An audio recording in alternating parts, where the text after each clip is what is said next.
Welcome to the Locker, Season 6, Episode 15. I'm your man, A. White, along with Van Hiles. I am sleepy. Nope. I know my eyes look tight. Never done drugs ever in my life. But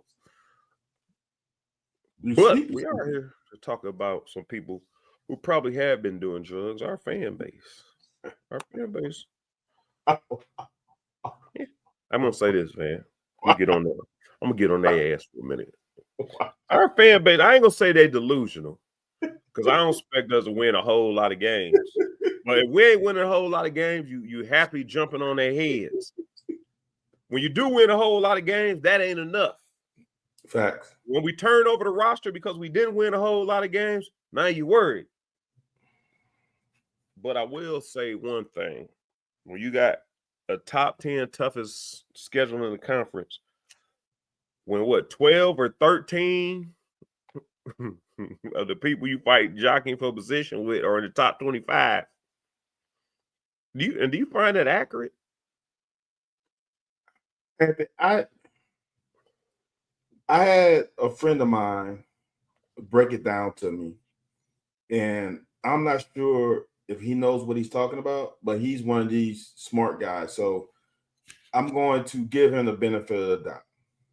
So his explanation was, and this was years ago, was all these preseason rankings are really based the majority of the time on the returning offensive players, the percentage of yards, touchdown, blah, blah, blah, that you have returned. That makes sense. So, okay. But you don't account for no defense stuff. No special team stuff. No coaching changing. Here's the thing that got me, right? South Carolina has a quarterback.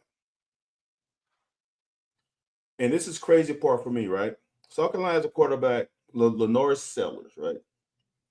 Sellers didn't pass for 3,000 yards, which 3,000 yards now in college football is pedestrian. You pass for 3,000 yards, that's just, He didn't pass for 3,000 yards. He didn't rush for 1,000. But everybody thinks he is that dude. I'm not saying he doesn't have the chance to be that great, but I'm not so sure that I'm betting on him making the next step. He has a new offensive coordinator, but no one talks about that. He has a new offensive coordinator, which I don't care what happens. We talk about this. I talk about this a lot. The most important relationship on offense, really on a team, is an offensive coordinator and a quarterback, offensive coordinator and offensive line coach. You got a new coordinator. Are we 100% sure that he's going to gel well with the quarterback on game day? Everything is all kumbaya in spring football, and everything is all, hey, let's just install play. No. When the shit is the road and things are going the wrong way, what's their relationship really like? Right. On top of that, South Carolina lost people's alignment that they hit in the portal last year. Are you sure they're going to hit again? Like some of these things,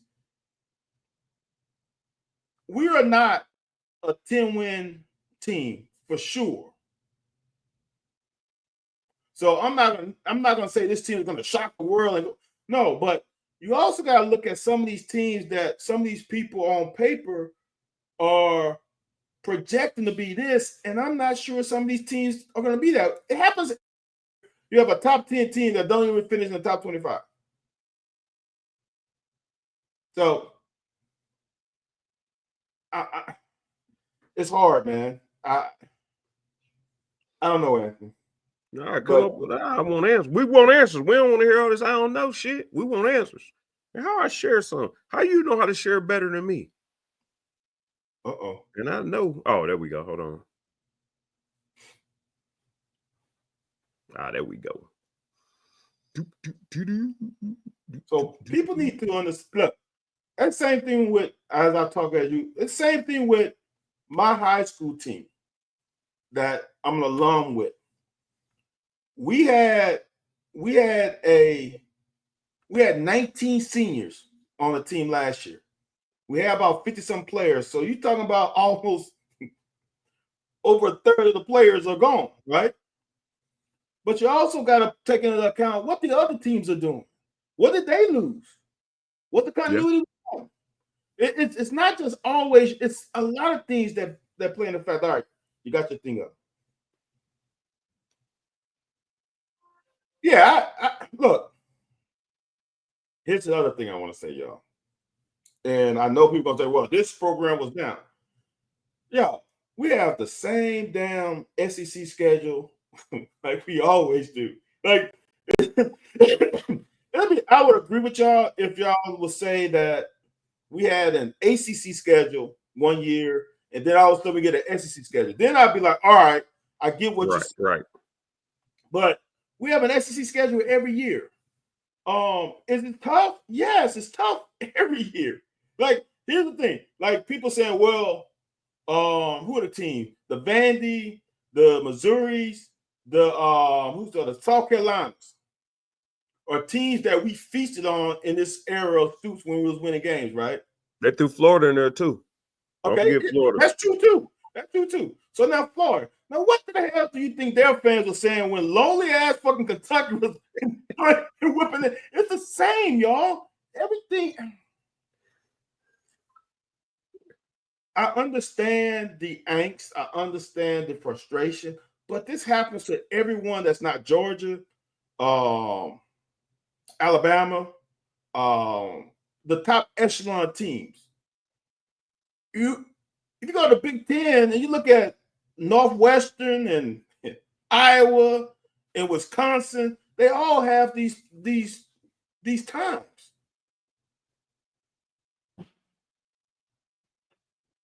I appreciate that, JD. I appreciate that. That's the one thing I tell you, because Van, man, I'm sorry I have to cut you off on Sunday, because I knew we could have got some. We could have got some. We could have got some. Traction. We could have got some traction, but UK baseball was still doing their thing, so we had to let them get on. But the one thing that did come up, you got my wheels turning, dude. Mark Stoops has won more than 4 games in the SEC 5 times. You know the next closer person to do that?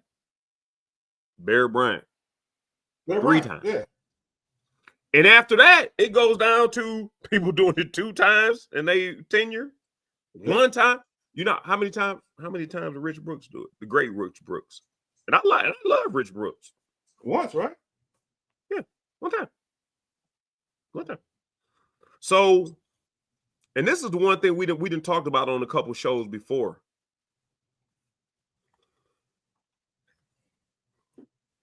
Man, I love our fan base and I hate them at the same time, just like women.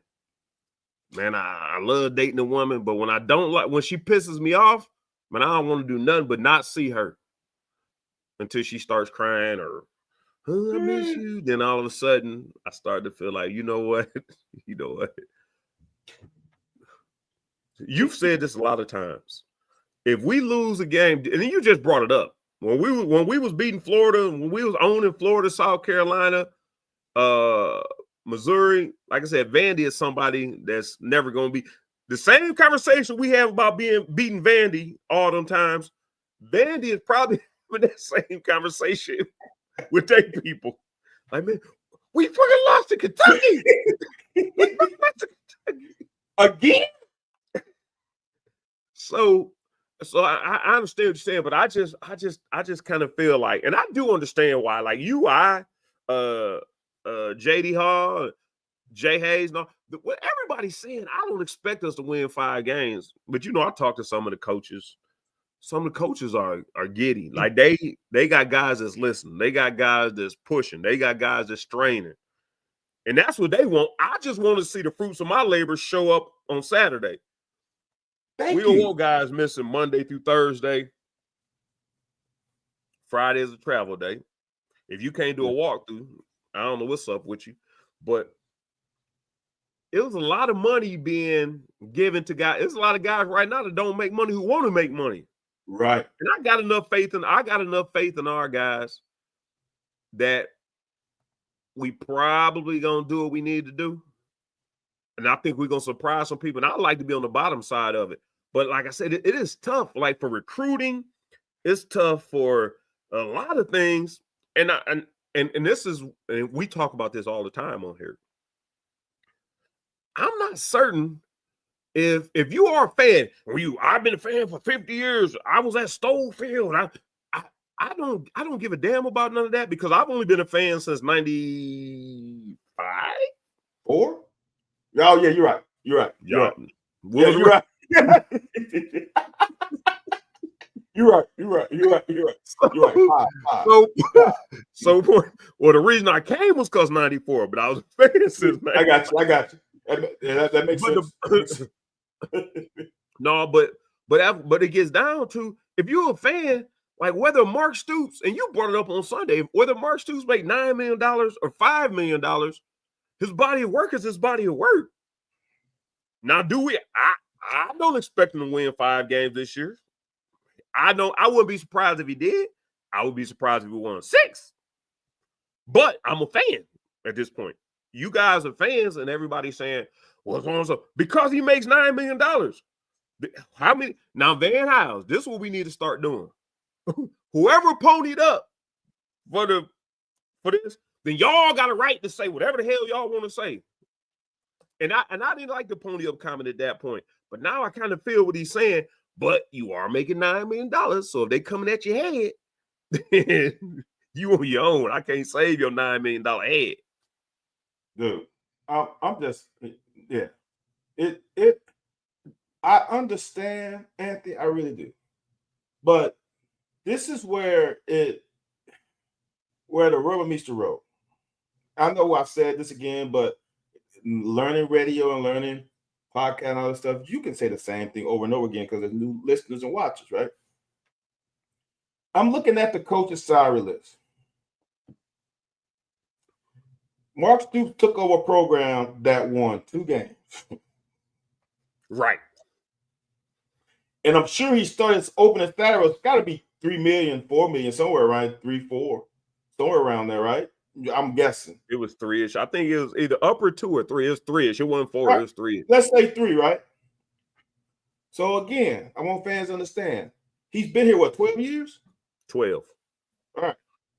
So what are you expecting to stay at 3? Like, it's 6. A $3 million and a $3 million increase over 12 years. So when he won, here's the thing I want people to understand. If Mark Stoops would have only capped out at 7 wins, he might be at 6s at Kentucky.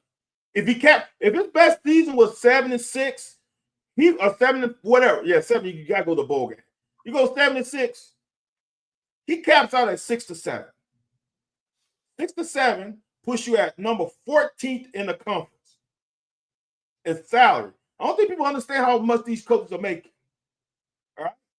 So let's just say he got up to, I'm gonna say in 2018 is probably at 4 or 5. Let's say that. I'm just guessing. Let's say in 2018 he went to 4 or 5 and he wins 10 games. If Mitch Barnhart in the athletic department would have sneezed at making him $7 million, y'all would have ran crazy. So now you got to pay the man because he won 10 games. So you pay him. Let's say, I really don't know how this works out, but I'm just spitball. Let's say it went to 7. Name wins 10 wins, another 10 win season. What you gonna do now? So, Anthony, he's been in 12 years. Highest paid head coach is Kirby Smart. Can't say nothing about Kirby Smart. He's been there a while. Steve Sarkisian got 10.6. How long has he been at Texas? Less than 5. Right. DeBoer, $10 million. How long he's been at Alabama? 1. Brian Kelly, almost $10 million. How long he's been at LSU? Less than 5.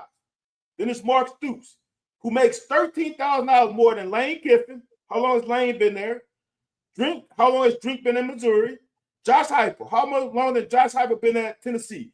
Those are the top 8, y'all. He only makes $13,000 more than Lane, Eli, and Josh. And he's been here 12 years. Like I said, if he would have only made 6, 7 wins, he might not be here, but his salary wouldn't be 9. But to bag up 2 10-win seasons, that's how he got the 9, y'all. He didn't just miraculously got the 9. He put the results on the field. Let me ask you this. Let me ask you this real quick while you get it. Is it okay for our fan base to expect more? He raised the standard. Is it okay for the fan base? It's okay for you to expect more, but the thing I can't, and I be on the fence because when I talk to fans and they give their passionate statements, I'm like, yeah, I feel you. But I'm also friends with the coaches, and I know what they're putting into the program. I know what they've given the program. I know where they brought the program to. Is it okay for the fan base to say, man, we need more? We're done with you. You've done all you can do here. Like that.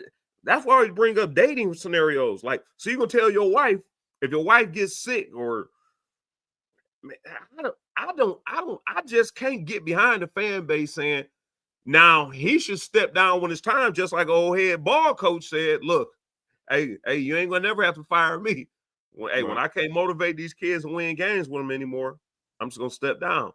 Now, Mark Stoops is making a lot of money where he may not want to or have to do that. But it's not good for recruiting. It's not good for our program that our fan base is feeling like they abandoned a person who made you feel like winners for once. And I don't know how to articulate it, but yeah, I'm there with you. You know what's frustrating for me, Anthony, is this. Perception is reality. But from what all I heard, I don't think Mark Stoops has really changed that much. I would say this. When like people get mad at Cal with the NIL Porter era, with the advancement of the game and all this stuff, we have had kick-ass portal guys since it started. We can name the big-time portal guys we've got that's really elevated this program. Start with Will Levis, start with the Doc. Like, there's been many players. So that ain't a problem. We just got another haul of portal players after going 4-8. So we can't say he hasn't adjusted to the portal. Now, you can say he hasn't adjusted to the NIL, but how the hell we kept Deion Walker for so long? So some of these things we have adjusted to. The things that for me I don't like is, like JD said, like the perception of he seems checked out. How do you seem checked out? Like, I need like checklists of what makes someone seem checked out. Because this man has been easy. He has been lenient on players since day one. I'm gonna say this: if we was playing with Coach Curry and his starting quarterback went on the field and hit people, where would he be? Coach Curry? Yeah, if he was playing with Coach Curry.